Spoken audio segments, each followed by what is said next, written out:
vuelta, son las 11 de la mañana y vamos a la entrevista de hoy con el defensor regional metropolitano sur, Renato González, nos acompaña aquí en el estudio de CNN Chile Radio. ¿Cómo está, Renato? Bienvenido. Muy bien, gracias. Gracias por acompañarnos esta mañana. Gracias por la invitación. Renato, bueno, en un contexto de elección presidencial que ha estado enfocado en temas de seguridad, me gustaría partir la conversación por lo que significa todo este ambiente desde el punto de vista de las propuestas políticas que se han hecho, no de alguna en particular, sino más bien del tono con el que se abordan asuntos que tienen que ver con la criminalidad. ¿Qué repercusión tiene esa discusión, ese tono en la política y los énfasis que se ponen desde el punto de vista del trabajo que ustedes hacen como defensores? Bien, a nosotros, bueno, ciertamente no nos corresponde hablar de esas temáticas. Y no calificarla, pero sí genera un ambiente. Sí, por cierto, pero la realidad es bastante permanente, por decirlo de alguna forma, respecto a lo que hacemos. Defendemos en la región metropolitana los últimos años más de 80.000 personas imputadas de delito. De ese un grupo importante está en prisión preventiva. Por lo tanto, en esa lógica del discurso, si uno lo quiere ver, no es mucho lo que cambia en estos momentos respecto a su pregunta. No respecto al actuar de la Defensoría, pero sí desde el punto de vista de hacia dónde van orientadas las políticas o hacia dónde va una cierta corriente de opinión que hoy día refuerza discursos que tienen que ver con más mano dura, con encarcelar a más gente, con una respuesta del Estado más decidida, más punitiva también. Eso sí determina de alguna manera un cierto estado de ánimo que puede incidir en el trabajo de la Defensoría. Sí, en eso podemos estar muy de acuerdo, pero también hay que revisar los números. Y de hecho eso es importante. Los últimos 5 años, por ejemplo, hace 5 años, el 2020, hubo 39.000 personas, un poco más, privadas de libertad, en prisión preventiva, 39.000. 5 años después, septiembre de este año, son más de 62.000. Por lo tanto, nadie, creo, podría decir con los números que no hubo algo de mano dura. O hubo mano dura. Son 62.000 personas que están en prisión preventiva a nivel nacional. ¿Solo en prisión preventiva, sin condena? No, todos en el régimen cerrado. En régimen imputados cerrado. En prisión preventiva y condenados. Más de 62.000. Si uno hace algún cálculo lineal, en los últimos 5 años, más de 4.500 personas año a año fueron privadas de su libertad. Más que el 2020. Por lo tanto, en definitiva, la mano dura, de alguna manera, sí se ha notado en ciertos sentidos, por modificaciones legales, por cierto. Eso ahí pareciera ser bastante acuerdo social.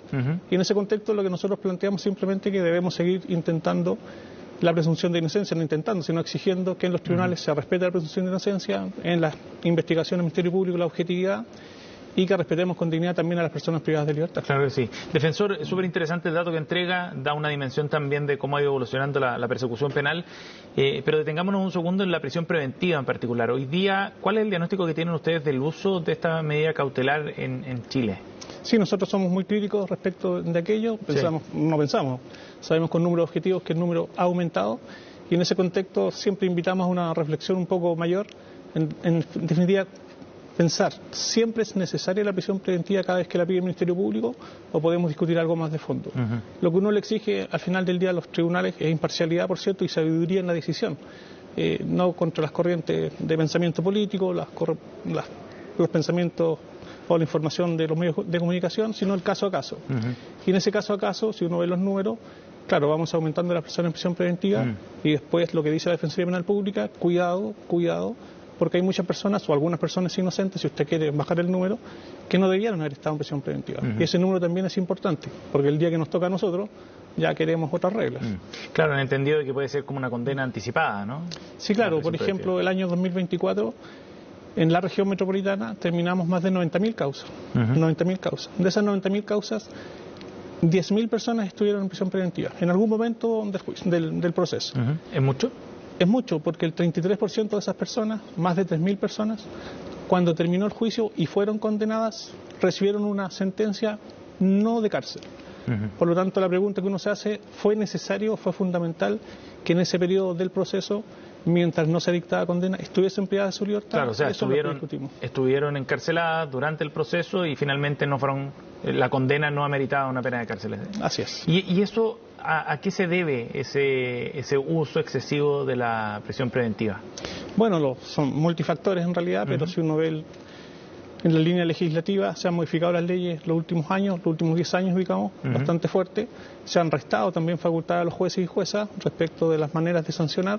Anteriormente, hace algunos años atrás, los jueces y juezas podían, por ejemplo, disminuir las penas con atenuantes. Usted tenía irreprochable conducta anterior, sin antecedentes penales, colaboraba con la investigación, tenía 2 atenuantes. En ese contexto, el tribunal podía bajar la pena. Hoy día en muchos delitos eso ya no se puede hacer. Por lo tanto, las posibilidades de quedarse en prisión preventiva, de acuerdo a esa modificación legal, claramente han aumentado. En ese sentido, hoy día usted diría que el sistema es más duro, hoy día está estructurado de manera más dura para permitir precisamente esta medida cautelar que es la más gravosa. Yo creo que si uno hace un análisis más o menos objetivo, nunca es subjetivo una opinión, pero más o menos objetivo, desde el inicio de la reforma hasta el día de hoy, claramente se ha endurecido. ¿Esto tiene que ver solo con la legislación o también con las decisiones de los propios jueces, que son en definitiva los que zanjan si es que se aplica o no determinada medida cautelar? Bueno, la legislación, por cierto, es una de las causas. También son las maneras que tenemos de como comunidad de pensar, como sociedad, y también eso se refleja en las decisiones jurisdiccionales. Y es evidente, por ejemplo, en la libertad condicional. Las personas ya condenadas, también se modificaron la legislación para los efectos que menos personas que están en las cárceles hoy día pueden salir. Hace 5 años atrás eran en libertad condicional personas condenadas que cumpliendo ciertos requisitos pueden salir con antelación a su cumplimiento efectivo total de la pena con antelación, como bien lo digo. 5.900 personas. Hoy día hay 1.400 personas en esa condición. Por lo tanto, ¿por qué se produce eso? Porque las modificaciones legales llevan a que exijan más requisitos para que las personas que están hoy día en la cárcel puedan salir. Requisitos de plazo, requisitos de condiciones y de cumplimiento de ciertas reglas. Estamos con Renato González, defensor regional metropolitano sur, aquí en CNN Chile Radio.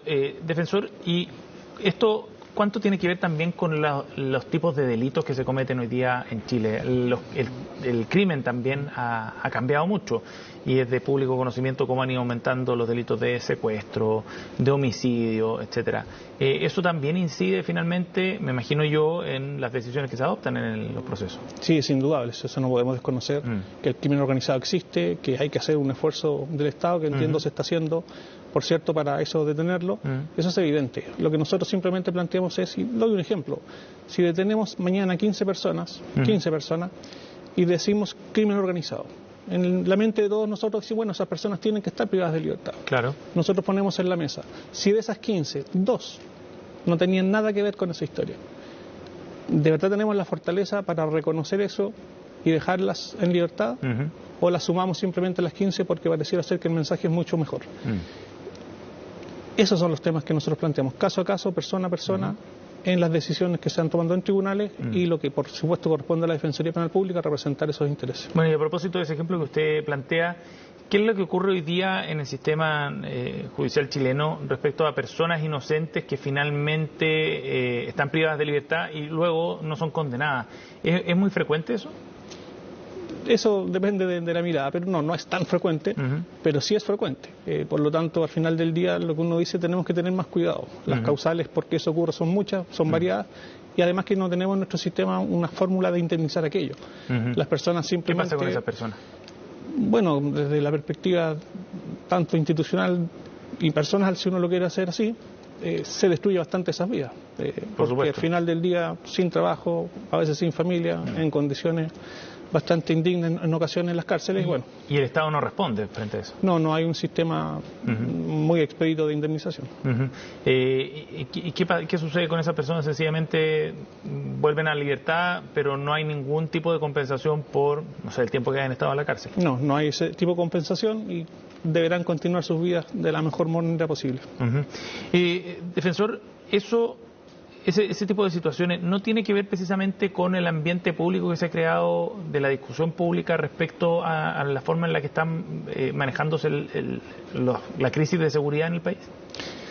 Bueno, uno siempre dice, mira, son multifactorial, pero bueno, nuestra obligación como institución, y es lo que creemos en definitiva, es poner esos casos en la mesa de discusión, y decir, mire, tengamos cuidado, porque al final somos todos nosotros, si no es personas ajenas.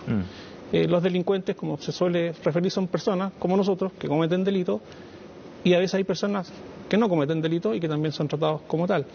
Lo que dice la Defensoría Penal Pública es, mire, intentemos esforzarnos todos para que cada una de estas personas imputadas tenga la mejor defensa posible, la mejor investigación objetiva y la decisión más sabia. No los juzguemos o los prejuzguemos, respetemos su presunción de inocencia, bueno, y sigamos adelante. Lo que no podemos hacer, entiende la Defensoría Penal Pública, es que muchas personas paguen el costo de nuestros errores y que estén privadas de libertad en forma injusta. De acuerdo. En ese contexto, ¿usted diría que el rol de la Defensoría cobra más relevancia? Nosotros decimos que es extraordinariamente esencial en una democracia. ¿Por qué? Son límites al Estado, límites a las investigaciones, y creemos que la institución lo que hace en definitiva es una persona frente al poder punitivo del Estado, representar sus derechos. El Estado tiene toda la obligación, el deber y el derecho de investigar y sancionar, pero también tiene el deber y la obligación de respetar los derechos individuales. Eso es lo que hacemos nosotros. Por supuesto. Ahora, en una lectura sobre el funcionamiento del sistema en general, un concepto que se repite mucho, sobre todo a nivel político, es que este es un sistema muy garantista y muchas veces las críticas apuntan al rol también de la Defensoría. ¿Qué diría usted frente a esos conceptos? No estoy de acuerdo, claramente. De 40.000 presos pasar a 62.000 presos en 5 años pareciera no ser tan garantista. De 5.000 personas en libertad condicional a 1.400 pareciera no ser tan garantista. Si uno hace un análisis bastante concreto de la normativa de los últimos 10 años de las modificaciones legales, las sanciones han subido, las posibilidades de salir han bajado, se han restringido facultades de los tribunales, se han bajado las atenuantes para poder bajar las penas, pareciera que no es tan blando el sistema. Defensor, lo último, ¿cuál es el